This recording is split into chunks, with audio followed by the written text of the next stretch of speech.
जी madam, बहुत दिनों बाद आज हम बलिया आई हुई हैं, क्या कहना चाहेंगे? बलिया वाले जिस दिन मुझे बुलाएंगे उस दिन मैं यहीं आके रहने लगूंगी। बुलाइए तो पहले।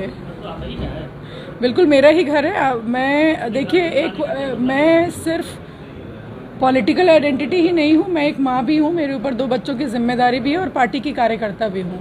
पिछले लगभग 1 साल तो मैं चुनाव की दृष्टि से अलग अलग प्रदेश में मैं व्यस्त रही चुनाव की दृष्टि से।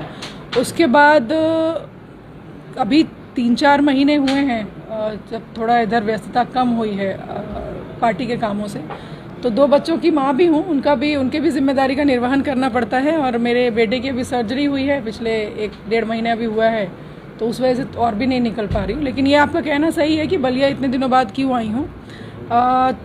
चूँकि ऐसा कोई काम था नहीं मेरे परिवार में अगर कोई कार्यक्रम होता है तो मैं आती हूँ। पिछले साल लगभग 1 साल हो गया, 1 सवा साल हो गया, भाई की शादी थी तो आई थी, क्योंकि घर यहीं पर है, शादी यहीं घर से थी तो मैं आई थी। और आज लगभग 1 सवा साल के बाद मैं आई हूँ। पर अच्छा लगा आपने ये सवाल किया, तो ये ऐसा महसूस हो रहा है कि कहीं ना कहीं बलिया के लोग अपनी बेटी को खोज रहे हैं, याद कर रहे हैं।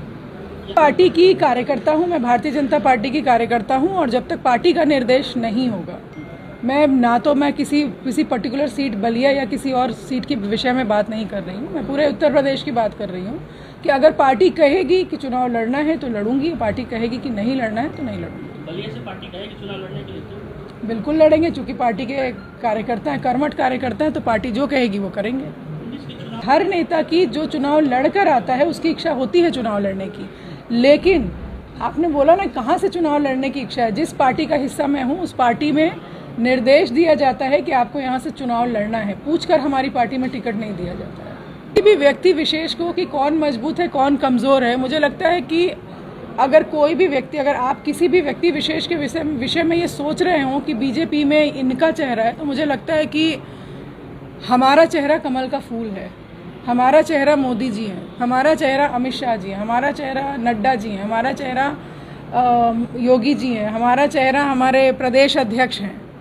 मुझे नहीं लगता है कि 2017 में अगर स्वाति सिंह चुनाव लड़ी तो वो अपने चेहरे पर जीती हैं। मैं माननीय प्रधानमंत्री जी के चेहरे पर जीती हूँ, मैं कमल के फूल के चेहरे पर जीती हूँ और लोगों के सहयोग से जीती हूँ।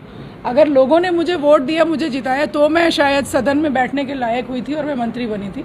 मेरे पार्टी ने आशीर्वाद दिया, पार्टी का सहयोग था। वरना आज अगर मैं इस बात का घमंड करूं कि मैं बहुत ताकतवर थी कभी, तो शायद ये गलत होगा। ये मेरा मानना है, मैं अपनी सोच बता रही हूँ, मुझे दूसरों की सोच के भविष्य में पता नहीं है। मल्टी कॉस्ट इन्वेस्टमेंट का आपने उद्घाटन किया था और कहीं ना कहीं